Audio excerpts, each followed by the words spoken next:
உறவினரும் லக்கம் வீரர்களும் அவுண வீரர்களை அழித்தனர். தமியனாக நின்ற சூரபத்மன் தனது தாய் மாயையை நினைத்தான். மாயை அவன் முன்னால் தோன்றினாள்.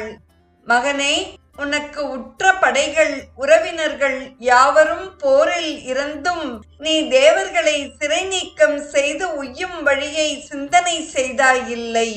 நீ இன்னமும் முருகனுடன் போரிட நினைத்தால் உனது நிறைந்த செல்வ வாழ்க்கையை இழப்பதாகும் என்று சூரனுக்கு மாயை அறிவுறுத்தினாள்.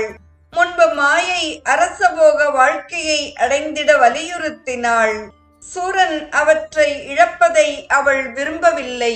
12 தடந்தோள்களை உடைய கடவுளை நீ பாலன் என்று எண்ணாதே.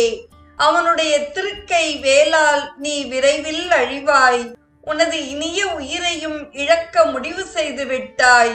என் அறிவுரையை கேட்பவனாக இல்லை. தலைவிதியை யார்தான் மாற்ற இயலும் என்று மாயை கூறினாள். மாயை கூறும் இந்த செய்தியை 12 தடந்தோள் கொண்ட பகவனை பாலன் என்றே உன்னலை. அவன் கை வேலால் ஒல்லையில் படுதி கண்டாய். இன்னுயிர் துறக்க நின்றாய்.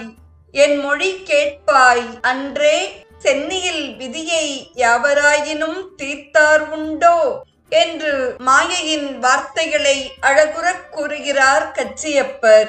இப்பாடலில் கச்சியப்பர் கடவுளை பகவன் என்று குறிப்பிடுகிறார்.